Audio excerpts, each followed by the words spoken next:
Company profit कर रही है, लॉस कर रही है, कंपनी पे लोन क्या है, कंपनी के असेट क्या है, ये सब चीजों का आपको एटलीस्ट मिनिमम बेसिक नॉलेज होना ही चाहिए। तभी आप स्टॉक मार्केट में निवेश कीजिए। बहुत से ऐसे बिजनेस होते हैं कि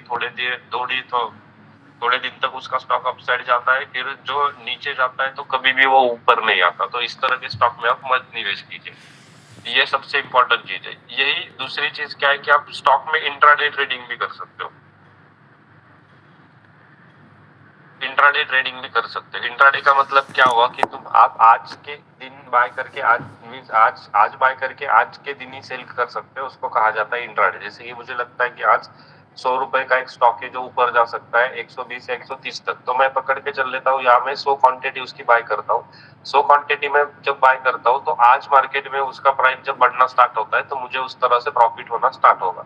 तो इसको कहा जाएगा इंट्राडे ट्रेडिंग। इंट्राडे का सबको समझ में आ चुका होगा तो एक बार कंफर्मेशन मुझे दीजिए। इंट्राडे ट्रेडिंग करने के लिए आपको कंपनी का बिजनेस के बारे में, या कंपनी के प्रॉफिट एंड लॉस स्टेटमेंट के बारे में, या कंपनी के अदर डिटेल्स के बारे में आपको नहीं मीन्स कुछ इंफॉर्मेशन नहीं होगी तब भी चलेगा, आपको उसमें कोई दिक्कत नहीं है। आप जब इंट्राडे स्टॉक्स में निवेश करना चाहते हो, कौन सा भी स्टॉक आपको लगता है कि आज यहाँ से ऊपर जा सकता है, तो उस स्टॉक में आप इंट्राडे ट्रेडिंग आज के दिन बाय करके आज के दिन जब उसको सेल करते हो, उसको इंट्राडे ट्रेडिंग कहा जाता है।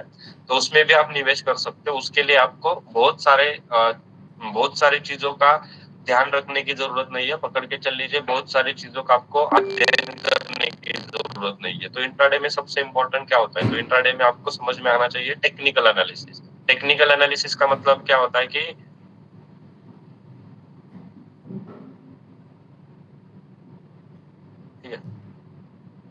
टेक्निकल एनालिसिस का मतलब क्या होता है? टेक्निकल एनालिसिस का मतलब होता है कि चार्ट किस तरह से परफॉर्म कर रहा है, मैक्सिमम सपोर्ट रेजिस्टेंस कहाँ बन रहे हैं मार्केट में, किस तरह के कैंडल स्टिक बन रहे हैं, किस तरह के पैटर्न बन रहे हैं, इसको कहा जाएगा सब टेक्निकल एनालिसिस।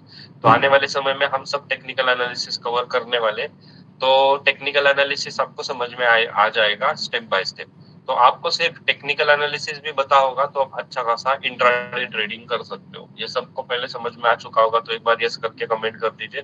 उसके कंपनी के बारे में आपको ज्यादा पता नहीं होगा, जैसे कि आपको बिजनेस पता नहीं है, कोई दिक्कत नहीं है। प्रॉफिट एंड लॉस स्टेटमेंट पता नहीं है, कोई दिक्कत नहीं है। या बैलेंस शीट पता नहीं है तो कोई दिक्कत नहीं है। इंट्राडे में आपको इस सब चीजों की जरूरत नहीं होती। बट ये सब कभी कब इम्पोर्टेंट है, जब आप स्टॉक शॉर्ट टर्म या लॉन्ग टर्म के लिए जब निवेश करना चाहते हो तब ये सब आपको इम्पोर्टेंट होगा। ये सब लोगों को आई थिंक समझ में आ चुका होगा किस तरह से हम मार्केट में ये अलग अलग टाइम फ्रेम में या अलग अलग पीरियड के लिए स्टॉक बाय करके उसमें सेलिंग भी कर सकते हैं फिर से। ये सबको समझ में आ चुका होगा। क्लियर है? तो शॉर्ट टर्म, लॉन्ग टर्म और एक होता है इंट्राडे ट्रेडिंग। तो ये तीन चीज हम स्टॉक्स में कर सकते हैं। ओके। बट बहुत से लोगों को स्टॉक मार्केट का नॉलेज नहीं होता, तो उनके लिए सबसे बेटर क्या हो सकता है, तो उनके लिए म्यूचुअल फंड सबसे बेटर हो सकते हैं, या ईटीएफ ज्यादा से ज्यादा बेटर हो सकते हैं। तो म्यूचुअल फंड क्या होते हैं, तो देखो जैसे कि म्यूचुअल फंड, जैसे मैंने आपको बताया कि आप स्टॉक मार्केट में कौन से स्टॉक में निवेश करना चाहते हो, बट आपको स्टॉक के बारे में ज्यादा पता नहीं है। बट मुझे बताएं, आप सब लोगों को क्या इंटरेस्ट है कि स्टॉक मार्केट से अच्छा पैसा कमाना है, तो आप क्या कर सकते हो, तो मुझे पैसे थोड़े जैसे हर मंथ मुझे पैसे दे रहे हो, तो इसको कहा जाएगा SIP।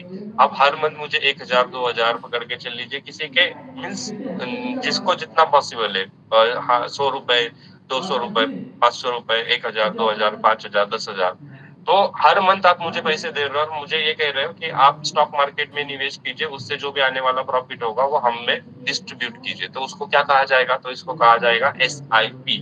SIP का मतलब क्या है? Systematic investment plan. तो आप मुझे हर मंथ पैसे दे रहे हो और ये पैसा मैं क्या कर रहा हूँ, ये पैसा मैं मेरे म्यूचुअल, ये इसको क्या कहा जाएगा, तो मैं स्टॉक मार्केट में निवेश कर रहा हूँ। उससे जो भी आपको मीन्स आने वाले समय में वो म्यूचुअल फंड से जो भी प्रॉफिट हो रहा है वो मैं आपको डिस्ट्रीब्यूट कर रहा हूँ। तो इसको क्या कहा जाएगा, तो इसको कहा जाएगा म्यूचुअल फंड। म्यूचुअल फंड, ये सबको समझ में आ चुका होगा तो एक बार यस करके कमेंट कर दीजिए। आप सब लोग मेरे पास पैसा दे रहे हो, मैं मेरे नॉलेज और एक्सपीरियंस के हिसाब से स्टॉक मार्केट में निवेश कर रहा हूँ अच्छे अच्छे स्टॉक्स में, और उसमें से जो भी आपको जो भी प्रॉफिट हो रहा है वो प्रॉफिट में आपको डिस्ट्रीब्यूट कर रहा हूँ। तो इसको कहा जाता है म्यूचुअल फंड। तो म्यूचुअल फंड अलग अलग टाइप के हो सकते हैं। देखो, मैं जैसे आपको बता रहा हूँ तो मेरे जैसे हजारों लोग होंगे कि आपको बोल रहे होंगे कि सर हम भी इस तरह का स्कीम चलाते हैं, हम भी इस तरह के मार्केट में निवेश करने के लिए हेल्प करते हैं। तो सब अलग अलग टाइप के म्यूचुअल फंड हो सकते हैं। तो अभी मार्केट में म्यूचुअल फंड कितने हैं, तो 1600 से ज्यादा म्यूचुअल फंड है मार्केट में जिसमें आप निवेश कर सकते हो। तो 1600 से ज्यादा म्यूचुअल फंड है सर, कौन से म्यूचुअल फंड में लॉजिकली निवेश करना चाहिए?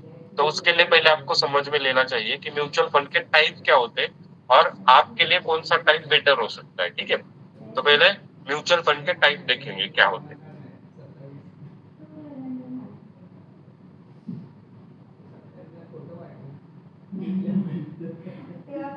ठीक है, तो म्यूचुअल फंड के कौन कौन से टाइप हो सकते हैं? तो देख लीजिए, पहला तो होता है इक्विटी फंड। इक्विटी फंड का मतलब क्या होता है कि बहुत सारे म्यूचुअल फंड, जैसे मैंने आपको बोला कि 1600 से ज्यादा म्यूचुअल फंड अभी के लिए मार्केट में अवेलेबल है, तो कौन सा भी आप म्यूचुअल फंड सिलेक्ट कर सकते हो।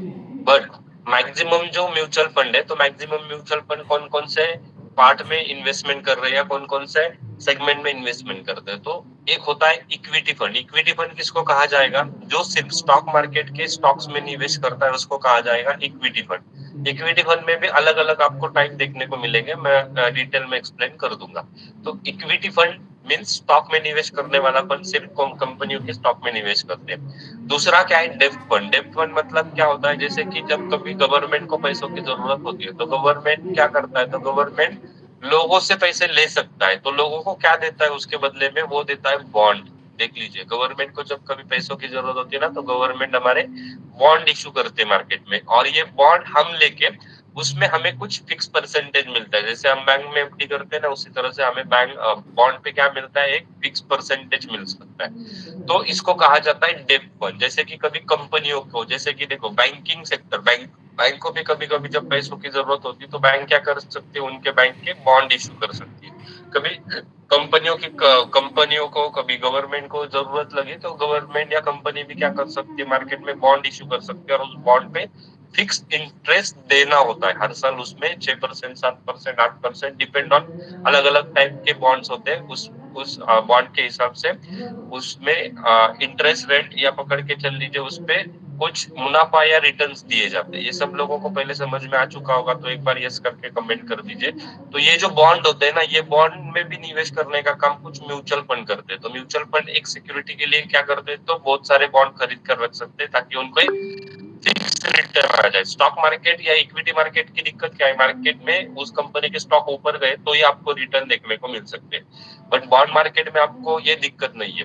बॉन्ड मार्केट में क्या भी होने दो, मीन्स कुछ भी होने दो, हमें कंफर्म इंटरेस्ट मिलता ही जाएगा। तो इसको कहा जाएगा डेब्ट फंड, जो ज्यादा से ज्यादा डेब्ट में निवेश करने का काम करते हैं। तीसरा चीज क्या है? तो तीसरी चीज है हाइब्रिड फंड। हाइब्रिड फंड का मतलब क्या होगा कि जैसे कुछ म्यूचुअल फंड है, तो कुछ म्यूचुअल फंड आधा पैसा इक्विटी में डाल रहे, कुछ म्यूचुअल फंड आधा पैसा डेब्ट में डाल रहे, तो उसको क्या कहा जाएगा? तो हाइब्रिड फंड कहा जाएगा।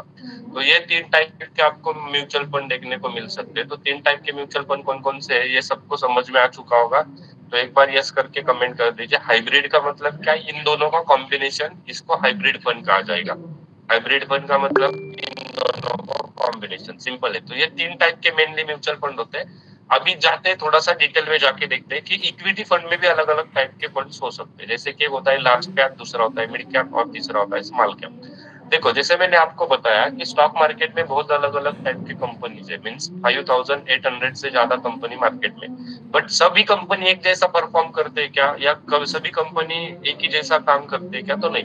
देखो, अलग अलग टाइप के कंपनी है। कुछ कंपनी ऐसे है जिसको कहा जाता है स्मॉल कैप। स्मॉल कैप का मतलब क्या है कि जिन कंपनियों के शेयर्स 5,000 करोड़ से कम बेचे मार्केट में, एक कंपनी है जिसके 2,000 करोड़ के शेयर्स मार्केट में बेचे, तो उस कंपनी को क्या कहा जाएगा? उस कंपनी को स्मॉल कैप कहा जाएगा, मीन्स स्मॉल कैपिटलाइजेशन वाली कंपनी। ये सबको समझ में आ चुका होगा, तो एक बार यस करके कमेंट कर दीजिए। स्मॉल कैपिटलाइजेशन वाली कंपनी का मतलब स्मॉल कैप होता है। तो बहुत से म्यूचुअल फंड क्या करेंगे? तो स्मॉल कैप वाले अलग अलग टाइप के मार्केट में कंपनीज है, तो उसमें निवेश करने का काम करेंगे, तो उसको कहा जाएगा स्मॉल कैप म्यूचुअल फंड। जो mutual fund maximum small cap वाली कंपनियों में निवेश करता है, जिसकी वर्थ, या जिसकी पकड़ के चल लीजिए 2,000 करोड़ से कम शेयर, सॉरी 5,000 करोड़ से कम शेयर्स मार्केट में बेचे, उनको स्मॉल कैप कहा जाएगा। दूसरा होता है मिड कैप। मिड कैप का मतलब क्या है कि स्मॉल कैप से थोड़ा ज्यादा, मीन जैसे कि पकड़ के चल लीजिए 5,000 करोड़ से ज्यादा कीमत के शेयर्स मार्केट में बेचे हुए, बट 10,000 करोड़ से, सॉरी 20,000 करोड़ से कम शेयर्स मार्केट में बेचे हुए, तो उसको कहा जाएगा मीडियम टाइप की कैपिटलाइजेशन कंपनी, मीडियम कैपिटलाइजेशन वाली कंपनी। तो इसको कहा जाता है मिड कैप। मिड कैप का मतलब क्या है कि एक कंपनी जैसे उस कंपनी ने 10,000 करोड़ के शेयर्स उनके मार्केट में बेचे हुए, तो उनको क्या कहा जाएगा? मीडियम कैप वाली कंपनी कहा जाएगा। ये सब लोगों को समझ में आ चुका होगा तो एक बार यस करके कमेंट कर दीजिए। मीडियम साइज के कैपिटल कौन सा होता है? जिसमें 2-5 हजार करोड़ से ज्यादा और 20,000 करोड़ से कम कीमत के शेयर मार्केट में बेचे थे, उसको क्या कहा जाएगा? मिड कैप कंपनी कहा जाएगा। ठीक है। उसके बाद क्या होता है? उसके बाद होता है लार्ज कैप। लार्ज कैप का मतलब क्या होता है कि जैसे एक ऐसी कंपनी जिसके 30,000 करोड़ के शेयर बेचे, तो उसको कहा जाएगा large cap. Means medium size से भी बड़ी कंपनी कौन सी होती है? Large cap.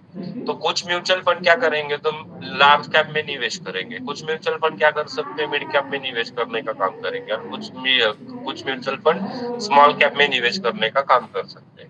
तो ये 3 टाइप के म्यूचुअल फंड हमको आपको मेनली देखने को मिल सकते हैं इक्विटी फंड्स में। ये सब लोगों को पहले समझ में आ चुका होगा। तो कंफर्मेशन के लिए प्लीज एक बार यस करके कमेंट कर दीजिए। अभी सर उसमें से हमें कौन से म्यूचुअल फंड में निवेश करना चाहिए? एक तो देख लीजिए उसमें रिस्क की कौन से म्यूचुअल फंड में क्या होती है, कौन से मीडियम कैप या लार्ज कैप या स्मॉल कैप में ज्यादा कौन किसमें ज्यादा रिटर्न या रिस्क मिल सकती है, उस हिसाब से आपको निवेश करना चाहिए। तो पहली चीज क्या होती है? स्मॉल कैप के जो स्टॉक्स होते हैं ना, वो बहुत फास्ट ऊपर जाने की संभावना होती है, और जब मार्केट क्रैश होता है या नीचे गिरता है तो वो बहुत फास्ट नीचे आते हैं। तो उसमें होता क्या है? जब मार्केट ऊपर बढ़ता है तो फास्ट मूवमेंट आती है। फास्ट मूवमेंट का मतलब हाई रिटर्न मिल सकता है आपको। समझ में आ चुका है? हाई रिटर्न किसमें मिल सकता है? ठीक है, हाई रिटर्न आपको स्मॉल कैप में ज्यादा मिल सकता है। स्मॉल कैप वाली जो कंपनीज होती है उसमें हाई रिटर्न मिलने की संभावना हो सकती है। पर जब मार्केट नीचे आता है तो उसमें क्या होता है? तो उसमें थोड़ा सा हाई रिस्क भी हो सकती है। ठीक है।